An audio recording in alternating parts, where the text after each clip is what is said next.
오늘 내용은 유다와 예루살렘에 대해서 심판하실 것이며 그 심판이 임박하였다는 선포의 말씀입니다. 주님은 전쟁 나팔을 불라고 하십니다. 그런데 이 나팔 신호는 도피하라는 신호입니다.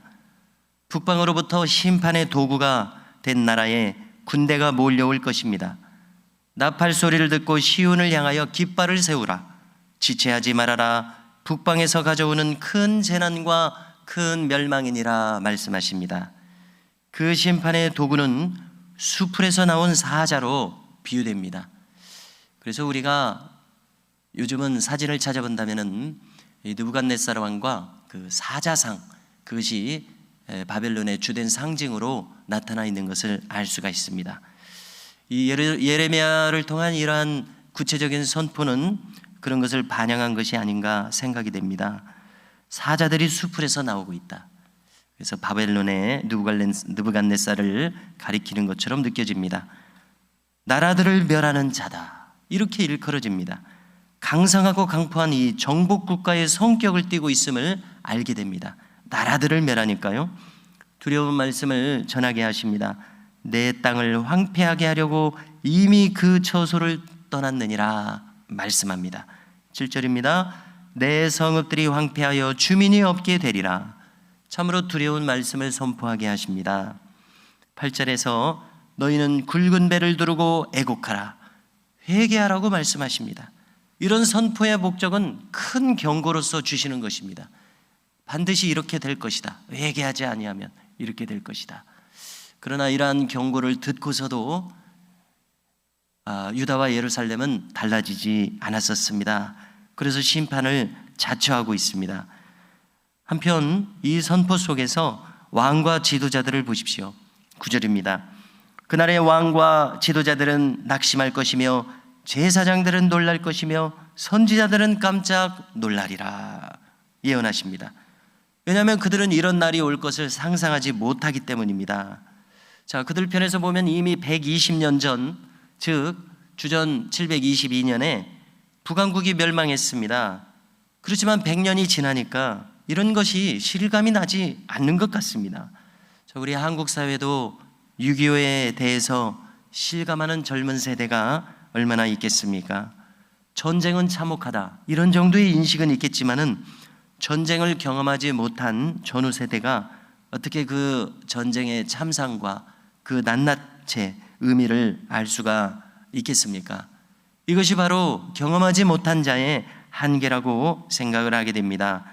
그런데 남유다의 왕과 고관 대작들도 마찬가지였습니다. 설마 저 멀리 있는 바벨론의 원정군이 여기까지 들이닥치리라 상상도 못했을 것입니다. 그래서 한번 생각해 볼 때 이것은 특별한 하나님의 역사하심이 아니겠는가 재확인하게 됩니다. 왜냐하면 주전 722년에는 북왕국을 아수르를 일으켜서 완전히 멸망시키지 않으셨습니까? 그런데 100여 년이 지난 다음에는 이제 바벨론을 일으켜서 남유다를 심판하시려는 그런 찰나입니다. 갑자기 초강대국을, 세계적인 국가를 일으켜서 그 강포한 나라가 정복국가가 되게 해서 그 당시에 전 세계를 휩쓸고 이렇게 정복하도록 만드시는, 이것은 하나님의 역사다, 이렇게 생각이 됩니다. 무엇을 위해서 이런 일을 일으키십니까? 북왕국을 심판하시기 위해서, 남왕국을 심판하시기 위해서, 이 목적입니다. 그래서 오늘은 남유다의 차례입니다. 그들은 우상 숭배를 버리지 못했습니다. 오히려 어제 오늘 말씀을 보니까 남왕국은 북왕국보다도 더 심한 우상 숭배를 자행했었습니다. 그래서 이번에는 더 강포한 바벨론을 일으키셔서 아수르보다도 더 강포한 나라 남왕국을 멸망시키려는 찰나입니다. 베어드라고 하는 역사가가 있습니다. 그는 신앙적인 입장에서 인류의 온 역사를 살펴본 결과 다음과 같은 결과를 얻었다고 합니다.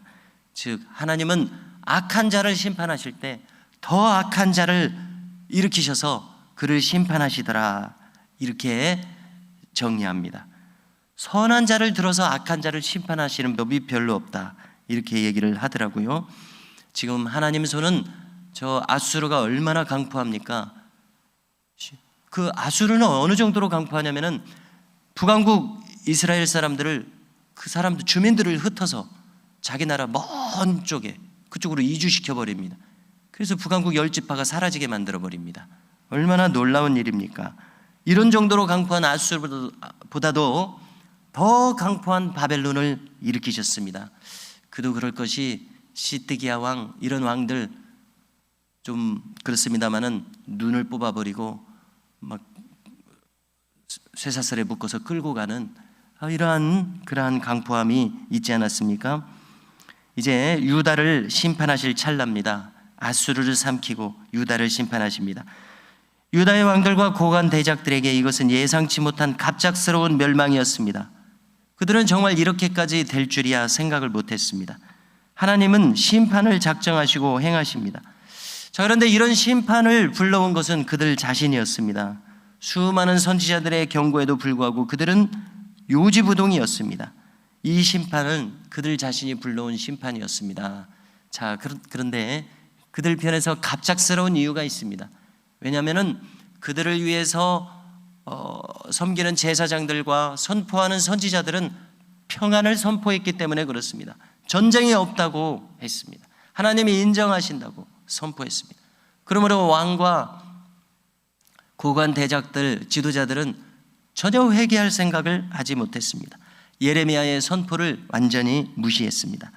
자, 한글 성경 해석이 조금 어려운 것은 이런 보통의 책들처럼 따옴표가 없기 때문에 그렇습니다.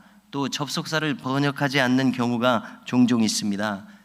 그래서 여기 이 10절은 예레미야 선지자가 하는 말이 아니라 저 왕과 고관 대작들의 독백이라고 그렇게 이해를 해야 하리라 봅니다. 자, 그들 편에서는 어떤 입장입니까? 아니, 평화롭다고 예언을 했는데 전쟁이 일어나 버리네? 이렇게 깜짝 놀랄 것이라는 것입니다. 저들 편에선 선지자들은 올바르게 예언할 수가 없었습니다. 자기 마음속의 환상이나 이미지가 무엇이었든지 간에 그것은 하나님으로부터 온 올바른 예언의 메시지가 아니었습니다. 혹 누가 예언 사역을 한다면 이런 점이 어려운 점일 것입니다. 자기 심정에 떠오른 어떤 이미지가 과연 하나님께서 주신 것이라는 확신을 할 수 있겠느냐는 것입니다. 예언 사역에 이런 어려움이 있는 것입니다. 왕과 지도자들은 오직 평화만을 외쳤었던 이 거짓 선지자들에게 속은 것이지 하나님께 속은 것이 아니었습니다. 그들은 하나님이 우리를 속였다고 지금 여기 말하지 않습니까? 그들은 거짓 선지자들에게 속았던 것입니다. 하나님은 너희들은 너희들에게 영원토록 평화가 있을 것이다, 이렇게 말씀하시지 않으셨습니다. 오히려 예레미야 선지자를 통해서 속속들이 사실만을 전하셨습니다. 그들은 그것을 들을 기가 없었습니다. 그들은 무엇이 옳은지 그른지 이미 그 분별력을 상실한 사람들입니다. 이것을 우리에게 적용해 본다면요, 얼마나 두려운 일입니까? 분별력이 없는 사람은 항상 분별력이 없습니다. 자기 자신조차도 분별할 힘이 없습니다. 그러나 분별력이 있는 사람은 항상 바른 분별력으로 선택하고 행동합니다. 여기에서 이 근본적인 인생의 향방, 신앙의 향방이 갈리게 되겠구나, 저는 이렇게 생각하게 됩니다. 그러므로 우리는 나를 돌아봐야 되겠는데요, 나는 바르게 분별하고 있는가? 나는 바르게 선택하고 있는가? 매우 신중하고 조심하며 삼가야 할 것입니다. 심판을 행하는 바람이 불어오고 있습니다. 토네이도를 연상시키는 회오리 바람처럼 병거가 들이닥칠 것입니다. 저들의 말들은 독수리보다도 빠른 말들입니다. 사람들은 이제 말하게 될 것입니다. 우리에게 화가 있도다, 우리가 멸망하는도다. 들이닥쳤을 때 깨닫는 것은 이제 소용이 없는 그러한 상황이죠. 주님 말씀하십니다. 14절에서 예루살렘아, 내 마음에 악을 씻어버리라. 그리하면 구원을 얻으리라. 살 길은 여전히 회개하는 것뿐입니다. 마음의 악을 씻어내는 것뿐입니다. 스스로 하지 않으면 안 되도록 만드십니다. 이것이 바로 유다가 심판받는 일입니다. 예루살렘이 멸망당하는 일입니다. 예루살렘 성은 포위당해서 심판당합니다. 아사작전을 당합니다. 포위당해서 굶어 죽게 합니다. 엄청난 참상이 벌어질 것입니다. 18절 말씀을 통해서 우리는 이렇게 된 정확한 이유를 재확인하게 됩니다. 내 길과 행위가 이 일을 부르게 하였나니 이는 내가 악함이라.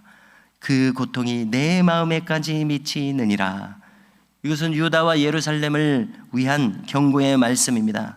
그러나 이렇게까지 경고했었어도 그들은 결국 회개하지 않았던 것을 우리는 알고 있습니다. 심판을 막을 수 없었습니다. 이렇게 경고하시는 목적은 회개입니다. 심판 전에 회개하지 않았으니 어떻게 됩니까? 심판받고 그 다음에 회개하도록 그렇게 인도하시는 것입니다. 하나님께 돌이키는 것 외에 다른 길은 없습니다. 오늘도 우리는 자기 두루마기를 빠는 복된 자의 길을 변함없이 갈 수 있기를 바랍니다.